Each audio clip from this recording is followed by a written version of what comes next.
Bom dia, oitavo ano, tudo bem? Pessoal, nós já estamos na nossa aula 62, finalzinho do mês de setembro. Eu espero que vocês estejam todos tranquilos dentro de casa. Eu também estou aqui, tá?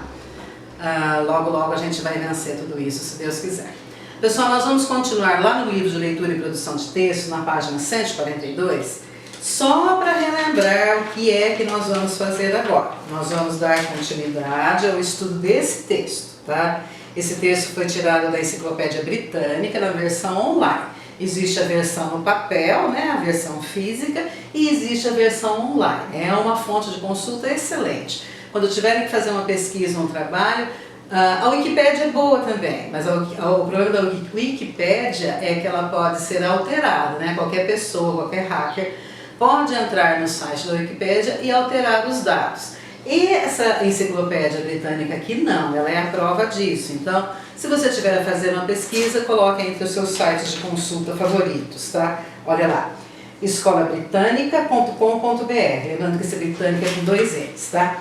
Então, esse texto foi retirado dessa enciclopédia britânica, sob o título Origem da Humanidade. Então, se você quiser saber sobre esse assunto, então você digita lá, Enciclopédia Britânica, Origem da Humanidade, aí você vai ter todo esse texto, tá? Um texto detalhado, cheio de termos técnicos, ou seja, é um texto específico para quem está procurando sobre esse assunto, né?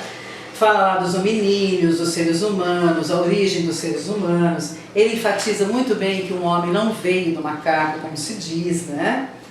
E nós já fizemos esses exercícios das 2 páginas. Agora, das 4 páginas.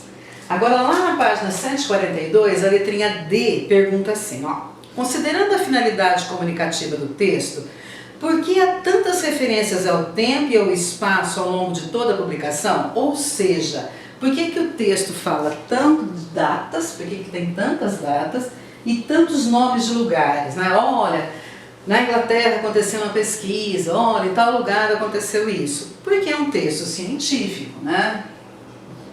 Então, por que é um texto científico? Não é uma opinião, é um fato, né? Baseado em fatos. Não é baseado em suposições, não é baseado em correntes aí de WhatsApp.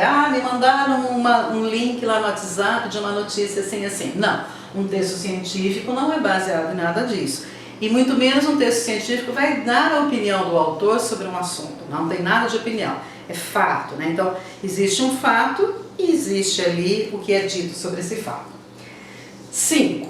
Levando em conta a linguagem do texto lido, classifica as afirmativas em falso ou verdadeiro. Então vamos lá, você tem lá a 5, A, B, C, D e I. E aí vamos ver se são falsas ou verdadeiras. O texto é destinado principalmente ao público infanto-juvenil, uma vez que tem vocabulário bem simples e é construído com poucos dados. Não, pelo contrário, né? O vocabulário não é simples, tá? É um vocabulário técnico, específico dessa área da origem, dessa área da antropologia que discute a origem do homem, e construído com poucos dados também não, tá? O autor dessa pesquisa foi pesquisar em vários lugares até chegar a uma conclusão sobre o assunto. B.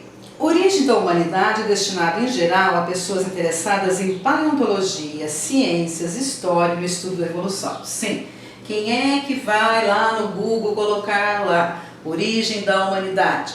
Estudantes, né? E pessoas interessadas em tudo isso, paleontologia, ciências, história e estudo da evolução. C.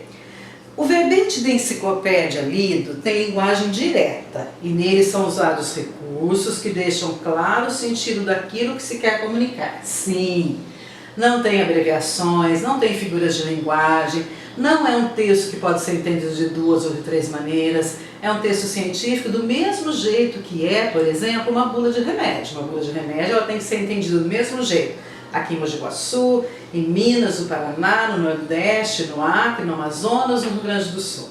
Ela tem que ser entendida da mesma maneira. Por isso a linguagem tem que ser objetiva, não pode ter ironia, não pode ter figuras de linguagem, metáforas, nada, tá?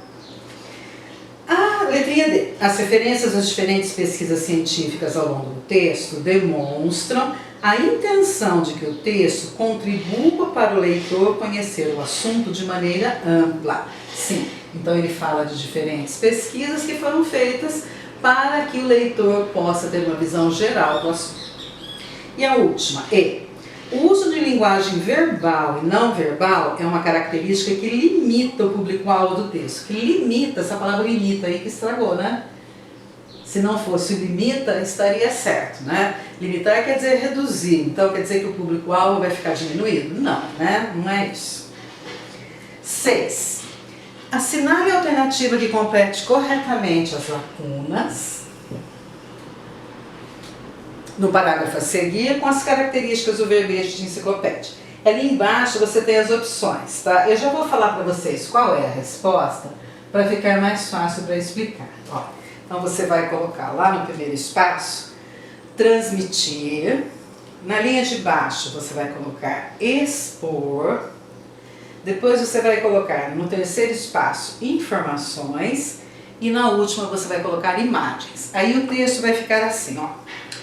O objetivo do verbete de enciclopédia é transmitir conhecimento, explicar os fenômenos e expor saberes. Em geral, refere-se a estudiosos ou a pesquisas para garantir a credibilidade das informações. Para tanto, esse gênero textual usa linguagem clara e direta, buscando expor as informações de maneira objetiva. O público-alvo desse gênero textual é o leitor interessado em aprender e se informar sobre o assunto abordado. O verbete de enciclopédia se organiza em prosa, por meio de parágrafos logicamente orientados. Além disso, pode apresentar elementos não verbais, como imagens, infográficos, gráficos, tabelas, ilustrações, etc., os quais auxiliam na compreensão do tema abordado no texto, certinho? Então, com isso aqui a gente encerra esse assunto, verbete da enciclopédia, que é a mesma coisa de verbete do dicionário, né? O dicionário vai mostrar somente sobre a palavra, da enciclopédia vai dar uma explicação sobre o assunto, certo? Não tem mais um pedacinho, tem mais a 143. Depois que vem lá preposições. 7. Qual registro linguístico caracteriza o texto Origem da Humanidade? Registro linguístico quer dizer, é uma fala cheia de abreviaturas, do jeito que a gente escreve, por exemplo, no WhatsApp, abreviando VC, PQ, pode usar os desenhinhos ali? Não. O registro aqui é o registro formal,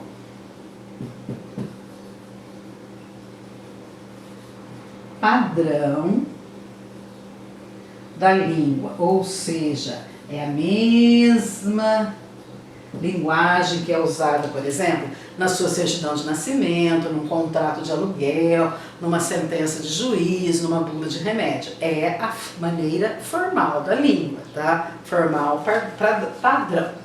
O que nós usamos no dia a dia para nós conversarmos é a informal, a não padrão.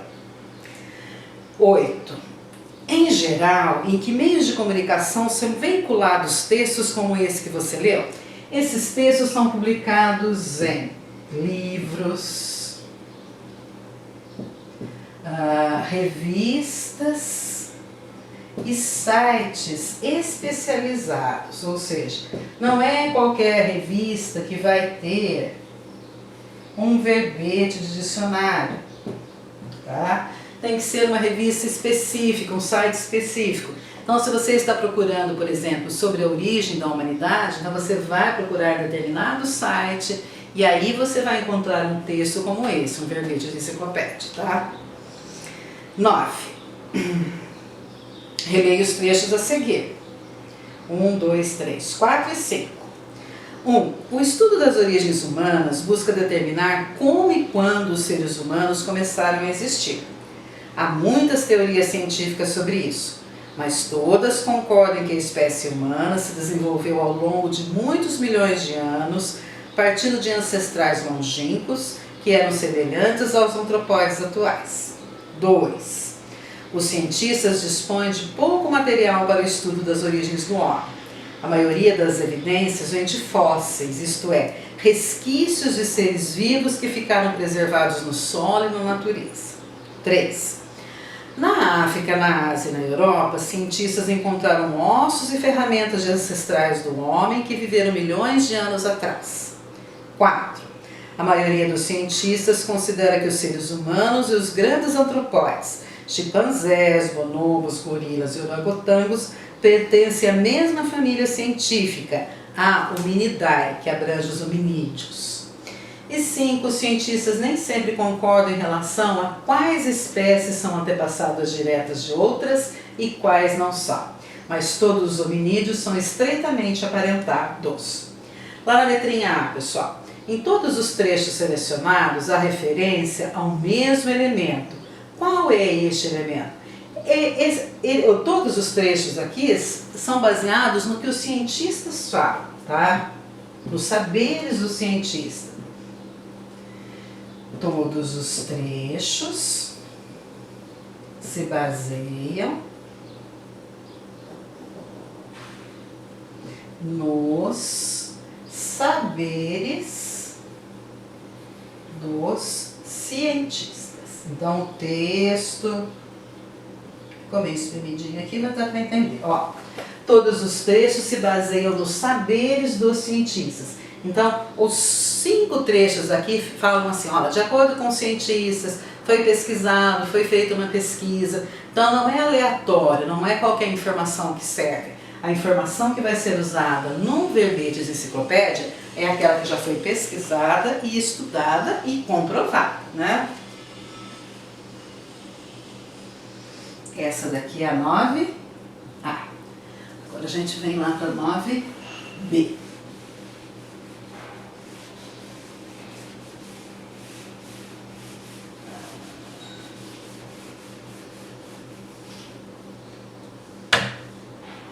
Opa, um dia essa lousa vai cair. Eu espero que não, né, pessoal? 9B. Por que, para a escrita do texto, optou-se por essa estratégia? Para promover o saber, né? Para que sempre o saber, para promover o saber e o conhecimento. Ou seja,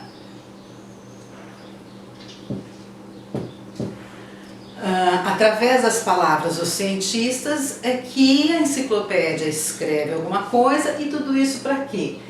Para que se evite fake news, para que ninguém fique falando assim, ah, eu acho que é isso, eu acho que é aquilo. Então ela vai atrás dos especialistas para que as pessoas tenham o quê? Saber e conhecimento sobre aquele assunto que estão procurando. Certo, pessoal? Agora sim acabou esse assunto verbete de enciclopédia, tá? Beijos!